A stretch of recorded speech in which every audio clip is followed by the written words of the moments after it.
Zaman telah berubah dan sekarang banyak banget pekerjaan yang bisa kita lakuin dari rumah. So, halo teman-teman semua, welcome di podcast keempat kita. Di video kali ini gue pengen share ke teman-teman semua apa aja pekerjaan yang bisa kita lakuin dari rumah dan berpotensi menghasilkan penghasilan yang besar. So, tanpa berlama-lama, kita langsung mulai aja ke pertanyaan pertama kita. Oke, tadi lo bilang banyak pekerjaan yang bisa mulai dari rumah, terus penghasilannya tinggi. Apa aja sih pekerjaannya? Nah, mungkin untuk beberapa pekerjaan yang bisa kita mulai dari rumah dan berpotensi menghasilkan penghasilan yang lumayan, itu ada beberapa ya menurut gue ya. Mungkin gue sebut 3 deh. Yang pertama itu adalah pada saat kita jadi affiliate. Dimana kalau misalnya lo di TikTok kan, itu lo sering banget kan. Lihat ada keranjang-keranjang kuning, terus bisa di check out. Nah, itu namanya affiliate. Kalau misalnya kalian itu fokusin, itu berpotensi menghasilkan penghasilan yang lumayan juga loh, teman-teman. Dimana gue punya teman, dia itu seorang bukan influencer sih, followernya itu di bawah 9.000 ya. Terus dia kayak ngendorse alat-alat makan kayak panci gitu. Yang nonton tuh cuman kayak 2.000 sampai 3.000 views ya per videonya. Tapi sebulan dia tuh bisa ngasilin 20 sampai 30 juta dari sana. Dan menurut gue itu lumayan banget, teman-teman. Dibandingkan kalian kerja dengan orang, ya kalian bisa dapat penghasilan yang segitu tuh menurut gue lumayan oke. Dan seperti yang tadi gue bilang, followernya itu di bawah 9.000 dan reviewnya tuh bukan review yang kayak influencer-influencer gitu. Dia tuh cuma review-review biasa aja, tapi bisa dapat penghasilan segitu. So, mungkin zaman sekarang udah berubah ya, dimana kalau misalnya kalian itu dulu pengen jualan, ya kalian harus buka toko, habis itu kalian berharap ada yang lewat. Dengan adanya media sosial ini, kalian bisa jual ke seluruh Indonesia dan itu menurut gue adalah sebuah peluang yang emas juga buat teman-teman lakuin di rumah. Terus yang kedua, itu ada yang namanya Clipper. Ya, Clipper itu sama menurut gue kayak sales, dimana kan rata-rata orang itu based on reward ya. Mereka itu based on reward dan pada saat based on reward itu, kalau misalnya kalian itu jago, ya, bikin sebuah konten itu meledak, kalian bisa dapat penghasilan yang gede, teman-teman. Ya, bisa 2 digit bahkan kalau misalnya kalian itu jago ngeklip video orang sampai viral. Terus yang ketiga menurut gua di sektor AI ya, dimana kalau misalnya teman-teman tahu, itu ada yang namanya N8N. N8N itu dia itu kayak sebuah aplikasi ya, entah gimana ya ngomongnya ya, bukan aplikasi sih. Cuman intinya adalah dia menghubungkan satu aplikasi dengan aplikasi lain. Ya, tujuannya supaya mengotomatisasi sebuah kerjaan, di mana itu akan sangat berguna buat teman-teman kalau misalnya kalian bisa solving. Ya, gue banyak banget lihat IG dari orang yang misal jual barang, jual makanan. Terkadang banyak orang yang nanya gitu, oh ini belinya gimana ya? Dan banyak yang nggak kebalas di komen. Jadi menurut gue kalau misalnya kalian bisa solve itu, ya kalian jualan subscription-nya, itu menurut gue akan sangat bagus ke depannya. Jadi 3 menurut gue. Yang pertama itu jadi affiliate, kedua itu jadi clipper, dan ketiga itu jadi orang yang jualan AI automation. Kurang lebih seperti itu. Oke, ini pertanyaan mungkin personal dari gua. Mm-mm. Lu kadang bahas kerja kantoran, kadang bahas freelance. Lu pengen bahas apa sih sebenarnya? Nah, ini mungkin satu hal yang menarik ya. Dimana gua itu memang topiknya adalah membahas pekerjaan. Ya, cuman yang namanya kerja kan kita nggak cuman kerja di kantor, 9 to 5, kan namanya kerja kita ada banyak. Kamu jadi afiliator, kamu kerja, kamu jadi influencer, kamu juga kerja. Bahkan kalau misalnya kamu jadi bos, kamu kerja di tempat kamu ya, itu termasuk kerja juga. Jadi mungkin gua lebih ke general ya. Yang penting bisa menghasilkan lah. Tapi intinya memang fokus gue bukan ke bisnis tapi lebih ke kerja sih. Dimana seseorang itu melakukan sesuatu untuk mendapatkan gaji atau penghasilan. Kurang lebih seperti itu. Terus ini ada pertanyaan dari penonton nih. Mm-mm. Kok saya desainer cat, sekarang kerja di PT, Mm-mm. pengen jadi pengusaha, tapi bingung cari idenya. Saking bingungnya, kemarin sampai nyoba usaha ayam. Gak nyambung dan hasilnya bangkrut. Oke, jadi mungkin banyak yang salah kaprah di sini ya. Dimana yang namanya usaha itu bukan kalian pengen usaha apa, terus kalian jual. Bukan seperti itu, teman-teman.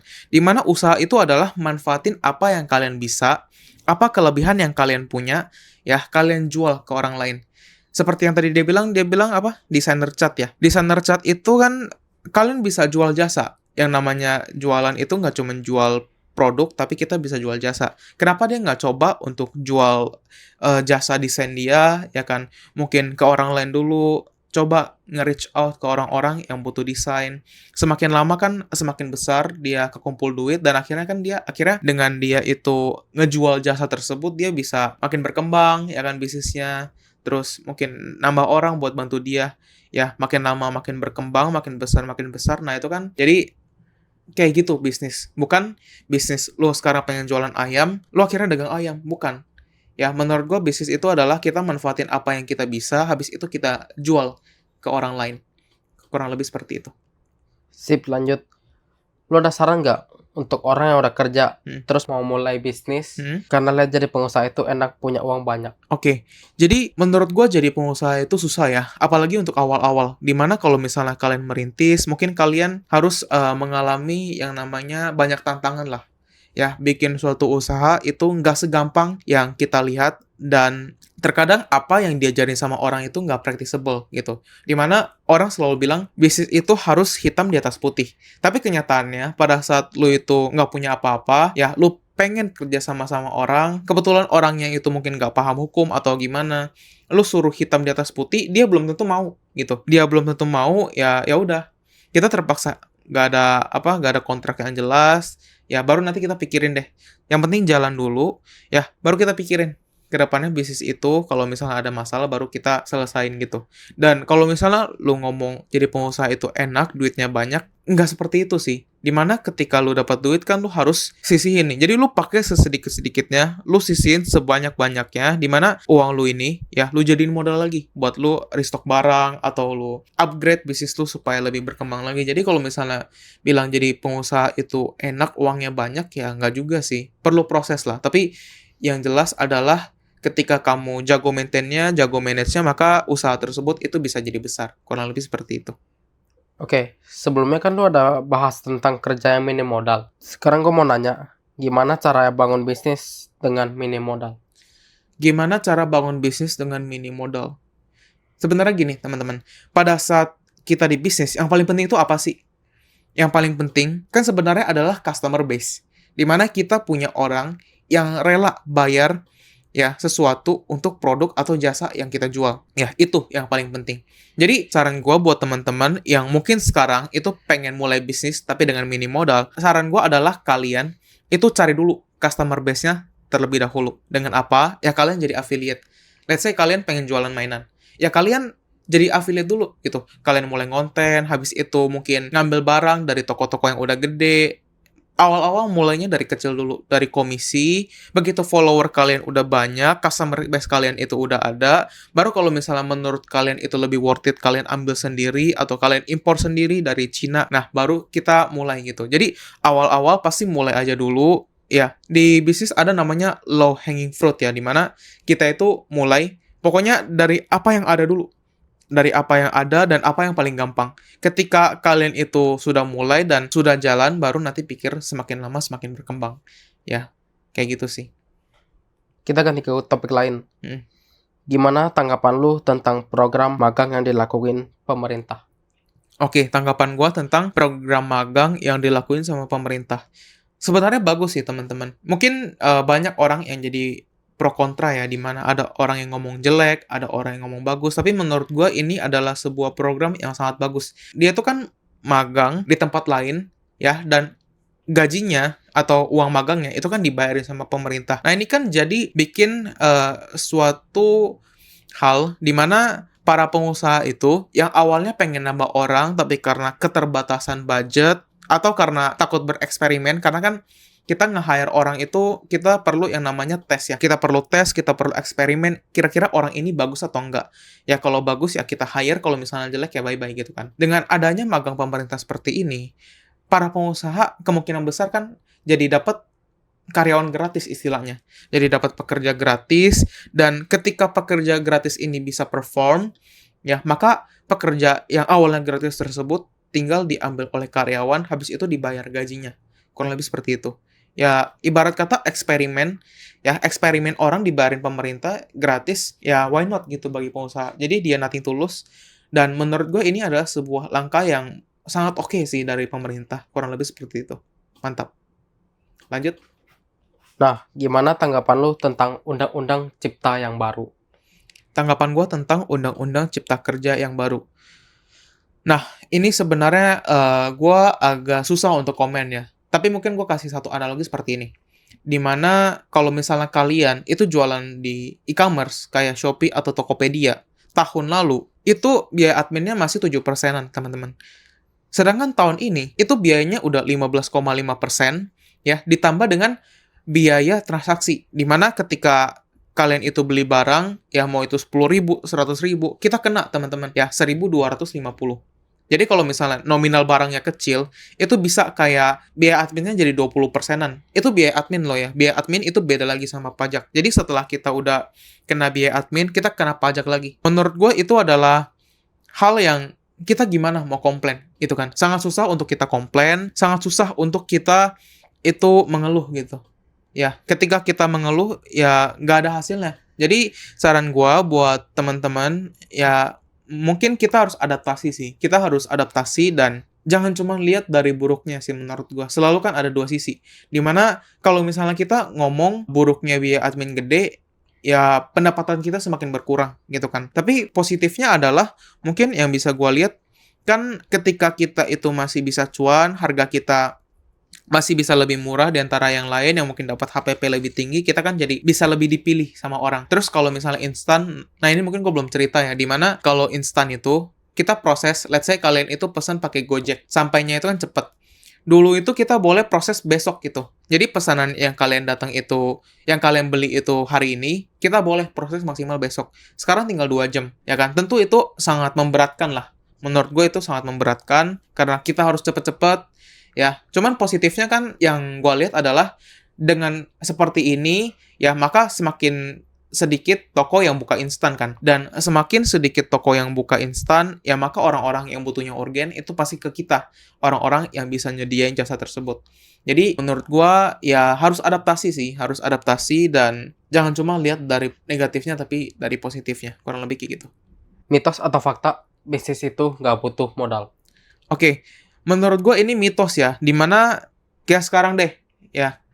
Lu mau nggak kalau misalnya gue bayar lu pakai daun sekarang? Mau nggak? Enggak. Nah, ya jadi gitu aja sih. Dimana lu ngestok barang itu pakai duit, lu bayar karyawan pakai duit, jadi uang itu adalah bensinnya gitu. Tapi mungkin banyak influencer bisnis, influencer keuangan tuh mereka lupa ya. Mereka cuman stop pada saat mereka ngomong bisnis itu nggak butuh modal. Sebenarnya ada kelanjutannya ya. Nggak butuh modal sendiri. Ya kita bisa pakai modal orang lain, mungkin kita pinjam dari bank, kita minta invest orang. Ya kayak gitu. Pada dasarnya bisnis itu butuh modal. Ya modal skill, modal uang. Jadi kalau nggak ada uang juga bisnis nggak bisa jalan, teman-teman. Menurut gua bisnis nggak butuh modal itu mitos sih. Ya semua bisnis itu pasti butuh modal. Semua karyawan perlu digaji, kita beli barang itu perlu uang, semua itu pasti butuh modal lah. Cuman intinya modalnya dari mana aja? Dari orang tua, ya, dari hasil kerja kalian, or gimana? Kayak gitu. Ada saran atau tutor gak? Gimana cara keterima kerja di luar negeri? Sebagai TKW, atau sebagai orang yang mungkin mainnya itu di sektor teknologi. Soalnya beda. Kalau misalnya kalian itu minta saran, tutorial kerja di luar negeri, tapi posisi yang kalian incer TKW, ya TKW kan kebanyakan diberangkatkan kemana sih? Ke Taiwan gitu kan. Jadi tutornya adalah kalian belajar bahasa Taiwan. Kalian belajar bahasa Taiwan, kalian cari ya yayasan yang terpercaya yang bisa nyalurin kalian ke negara tersebut, gitu sih caranya. Kalau misalnya kalian mau jadi TKW. Tapi kalau misalnya kalian itu mau main di sektor teknologi, ada beberapa cara. Dimana yang harus kita pikirin tuh gini, kenapa orang lain itu mau nge-hire kita? Alasan mereka, ya, bule-bule ini, orang Singapura ini mau nge-hire kita adalah karena kita itu, pertama, ya, kalau nggak lebih bagus kualitasnya dibandingkan orang lokal, yang kedua, ya lebih murah. Ya, kita mainnya cuma di dua itu.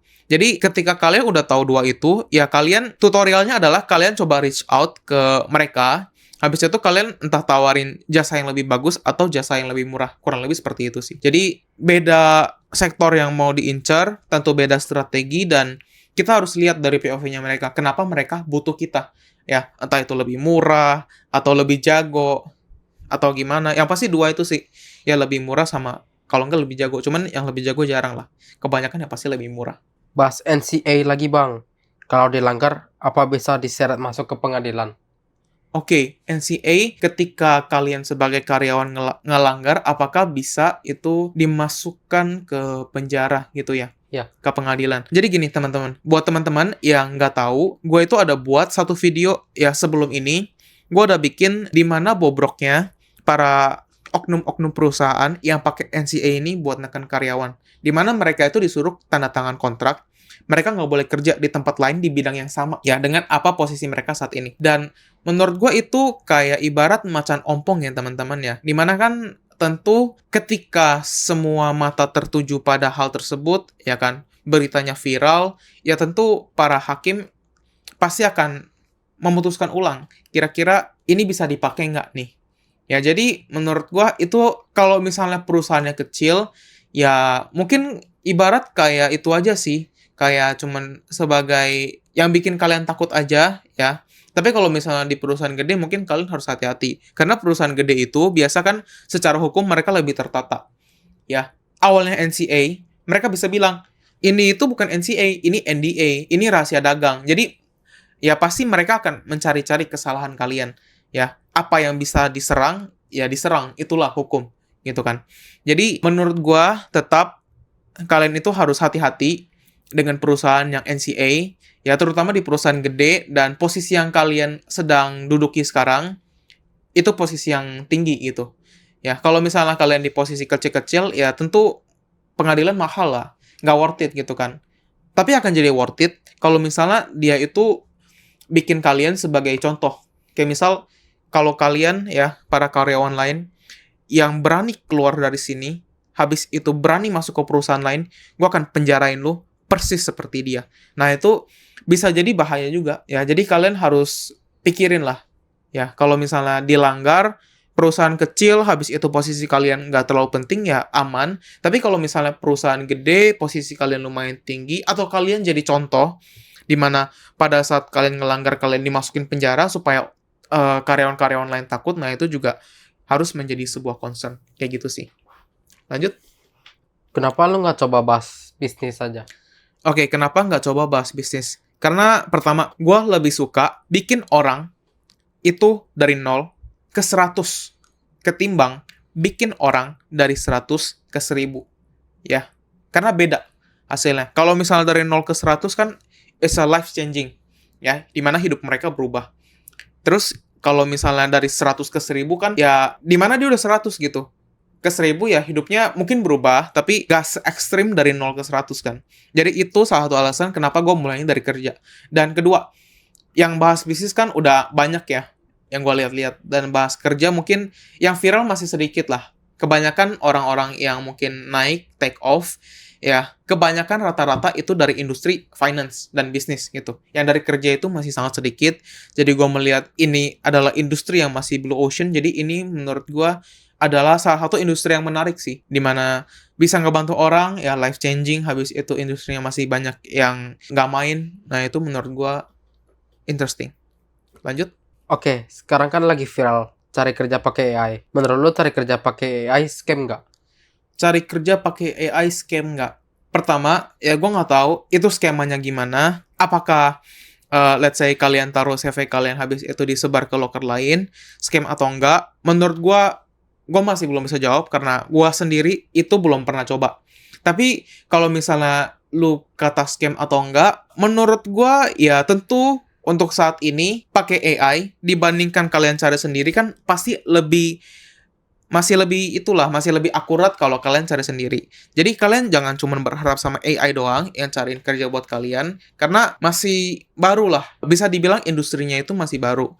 Jadi saran gue adalah tetap kalian itu harus effort cari sendiri. Ya mungkin ketika ada waktu luang atau kalian pengen tes, kalian boleh aja sih taruh CV kalian. Ya nggak ada salahnya kan kita mencoba hal baru. Tapi untuk saat ini, menurut gue cari sendiri itu masih lebih oke dibandingkan dicari AI. Sebenarnya AI ini menarik banget kalau misalnya di tangan orang yang paham bisnis, ya di tangan orang yang tepat, it's a very good business sih. Cuman pilotnya harus jago aja. Ya, tapi buat teman-teman yang mungkin mau dicariin AI, Ya itu boleh jadi pilihan, tapi it's a second choice, not a first choice gitu. Gimana cara ngembangin koneksi yang kita punya supaya lebih sukses lagi? Gimana cara kembangin koneksi yang kita punya? Sebenarnya gini, teman-teman. Koneksi itu adalah faktor kedua. Faktor pertama adalah diri kita sendiri. Maksudnya gimana? Ketika lu itu gak punya skill, tapi lu tiap hari cuman cari koneksi aja. Ya, lu cari ke sana, ke sini. Lu kenal bos 1, bos 2, bos 3, bos 4. Kalau misalnya lu gak ada nilai tawar, ya lu cuman kenal aja gitu. Lu kenal aja, mungkin lu nggak lupa sama dia, tapi dianya lupa sama lu. Soalnya lu nggak ada value-nya. Jadi, yang pertama yang harus lu pikirin, sebenarnya bukan cari koneksi. Ya, lu harus pikirin dulu, value apa yang bisa lu kasih ke mereka. Lu jadi yang terbaik, jadi orang yang paling jago mungkin di bidang yang lu pengen, supaya mereka itu datang sendiri. Karena dengan lu jadi yang terbaik, koneksi pasti akan datang. Ya, lu nggak perlu cari mereka, mereka biasa akan datengin lu. Atau kalau misalnya lu mau datengin mereka, ya lu harus punya dulu, what do you bring on the table? Ya, kalau misalnya lu nggak punya what do you bring on the table, lu mau cari koneksi, ya susah. Gitu kan. Pasti orang bakal lupa lu. Tapi kalau misalnya lu tanya, ya kita balik ke topik utama, gimana caranya untuk cari koneksi? Ya, dengan hal tersebut, dimana kita punya apa yang bisa dijual dulu, kita punya skill-nya dulu, baru kita reach out mereka. Itu adalah cara untuk mencari koneksi yang paling gampang. Kita balik lagi ke kerja. Oke. Apa jawaban yang paling HRD gak suka pada saat interview? Jawaban yang paling HRD nggak suka pada saat interview. Sebenarnya ada banyak ya teman-teman ya, tapi gue kasih satu deh. Ya, ketika kalian itu ditanya kenapa alasan kalian mau kerja di sini, ya kalian jangan jawab, oh saya mau belajar gitu. Sebenarnya lu harus pikirin, kenapa dia mau hire lu? Ya, alasan dia hire lu adalah dia itu pengen mendapatkan orang yang tepat supaya perusahaannya untung. Gitu kan, mau itu HRD mau pengusaha itu sama. Jadi, lu itu harus menjawab hal-hal yang menyenangkan dia atau ada pentingnya buat dia. Let's say lu bilang, oh karena gue bisa ini, ya kan, gue bisa ini, akhirnya dengan gue bisa ini perusahaan lu bisa cuan. Nah itu yang sebenarnya mereka mau dengar. Ya, tempat kerja itu bukan sekolah. Tempat kerja bukan sekolah, mereka nggak ada niatan untuk ngajarin lu. Ya, niat mereka adalah mencari keuntungan. So, kalau misalnya lu ngomong, ya, oh saya kerja di sini itu karena pengen belajar. Jadi HRD ya, mungkin dia bakal ngomong gitu. Gue nggak peduli. Ya, gue nge-hire lu ya untuk supaya perusahaannya bisa untung. Jadi mungkin itu sih jawaban yang HRD itu nggak suka ya. Dimana pada saat mereka itu ditanya, mereka ngomongnya, oh alasan saya bekerja di sini untuk cari pengalaman. Gitu kan. Paling itu sih. Dimana harus diganti ke POV-nya mereka, bukan POV-nya kalian. Lanjut. Kita semua tahu kalau pengalaman kerja itu penting. Supaya jadi nilai lebih untuk CV kita, apa saran lu untuk orang yang gak punya CV bagus? Dalam artian, pengalaman kerja belum ada. Oke, saran gua untuk teman-teman yang belum punya CV bagus dalam artian kalian itu pengalaman kerjanya masih kurang ya. Or mungkin kalian baru lulus, ya entah itu lulus kuliah atau lulus sekolah, kalian nggak punya CV yang bagus gitu, di mana nggak ada pengalaman kerjanya. Salah satu cara untuk kalian itu bisa dapat kerja adalah kalian jangan pilih-pilih kerja. Pokoknya apa yang ada di depan mata, ya mau itu gajinya kecil atau rendah, kalian terima aja gitu. Karena salah satu, ya mungkin ini gue nggak munafik, tapi salah satu alasan kenapa pengusaha atau perusahaan itu mencari karyawan karena CV-nya itu bagus. Ya, yang which is pengalaman kerjanya itu ada. Jadi itu yang harus kita dapetin. Di saat kita nggak dapetin itu, ya kita harus cari cara. Gimana caranya supaya bisa dapetin ini? Caranya adalah kita mundur lagi. Gimana ya cara untuk dapetin ini? Cara dapetinnya adalah kita cari kerja dulu. Ya, cari magang, mau itu dibayar atau nggak dibayar terserah. Yang penting ketika kita udah 1 tahun di sana, kita mungkin kerja dengan gaji yang rendah, atau kalian magang, atau kalian volunteer. Ya, yang penting kalian dapat skillnya, yang berharga, yang pengen kalian pelajari. Begitu kalian udah dapat skillnya, habis itu pengalaman kerjanya juga ada, baru kalian cari. Kalian keluar, cari perusahaan-perusahaan yang butuh jasa kalian, habis itu berani gaji kalian lebih tinggi. Gitu sih. Apakah kuliah penting jika ingin punya karir yang melesat?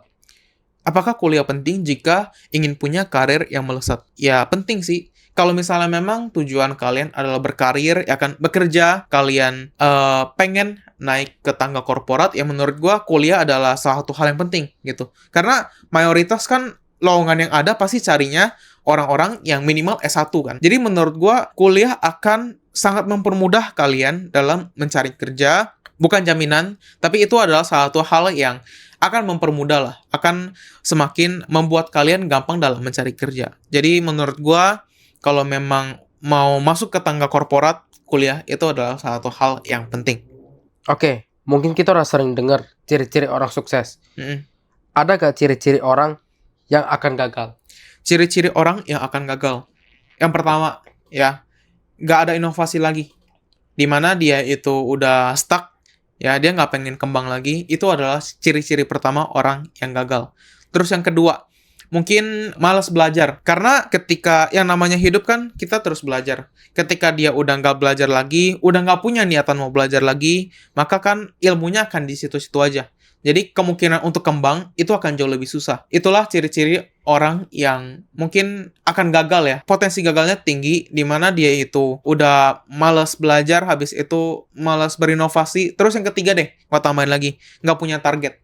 Jadi dia hidup ya sudah, menjalani hidup sehari-hari aja. Ya, dia nggak ada target yang pengen dia capai. Kan ketika nggak ada target yang dia capai, dia itu otomatis nggak punya effortnya kan.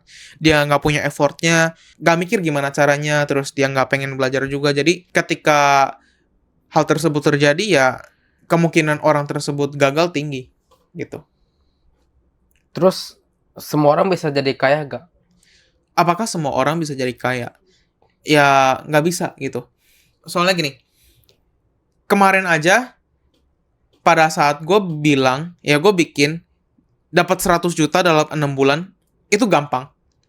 Gue udah banyak dihujat, gitu kan. Gue banyak dihujat, dia bilang, dan gue melihat ya, jadi mungkin ini kebawa sama bisnis online yang gue pernah kerjain gitu. Dimana ketika orang ada feedback negatif kan gue selalu tanggepin dan gue selalu melihat feedback tersebut supaya gue bisa lebih baik lagi. Dan gue lumayan kaget pada saat gue bikin video kemarin, dimana dapat 100 juta itu cukup 6 bulan dan gampang. Banyak yang komen negatif, ya kan. Itu gue lumayan shock. Dan ketika gue lihat influencer lain, mereka juga ngalamin hal yang sama gitu. Padahal ini influencer udah gede nih, ya udah terpercaya. Mereka ngomong hal tersebut sama gitu, dihujat. Jadi menurut gue nggak semua orang bisa kaya. Karena dari pola pikir mereka aja, mereka nggak mau dengar. Ya, mereka nggak mau dengar. Terus mereka nggak mau berkembang lagi, ya kan. Ketika lu ngomong begitu aja, mereka hate comment. Jadi, menurut gua ya susah gitu. Nggak semua orang bisa kaya. Tapi, harapannya, ya, mereka aja yang nggak kaya, tapi kalian itu bisa kaya. Itu sih. Last question, Hmm? menurut lu ide itu mahal gak? Ide itu mahal nggak? Ide itu mahal, asal bertemu dengan orang yang tepat. Ketika lu itu ngomong ide, kayak misal strategi bisnis atau strategi inovasi, ketika orang tersebut itu mereka bisa ngelakuin ide apa yang lu kasih, nah itu ide tersebut menjadi mahal. Ya, mungkin gua ada satu cerita yang menarik, di mana awalnya Mark Zuckerberg, pendiri Facebook, itu nggak kepikiran pengen bikin Facebook loh. Ya, dia itu cuman disuruh bantuin dua bersaudara, gue lupa siapa namanya. Jadi dua bersaudara itu dia pengen bikin aplikasi ya mirip Facebook lah. Sebelum Facebook ada, dia bikin aplikasi untuk orang-orang Harvard. Namanya itu Harvard Connection. Ketika mereka bikin, karena Mark Zuckerberg ini jago ngoding, akhirnya diangkutlah si Mark Zuckerberg ini untuk ngebantu mereka. Dengan ngebantu mereka, akhirnya Mark dapat ide, dia diam-diam mulai tuh projectnya. Namanya itu The Facebook. Nah, terus lu lihat, ya, seberapa gede Facebook sekarang. Jadi, menurut gue ide itu mahal, asal bertemu dengan orang yang tepat. Tapi kalau misalnya lu ngomong ide sama pengangguran yang tiap hari cuman rebahan, ya kan, ya ide tersebut jadi nggak ada harganya sih. Mungkin itu. So, thank you teman-teman semua yang udah nonton sampai habis. Ya, mungkin itu aja video kali ini. Nggak panjang-panjang, singkat aja. Dan seperti biasa, buat teman-teman semua yang udah nonton sampai habis, gue pengen kasih kalian 5 loker terbaru untuk kalian yang sudah nonton dari awal sampai akhir. Kalian bisa apply di sini. Thank you teman-teman yang udah nonton. See you di video berikutnya. Goodbye.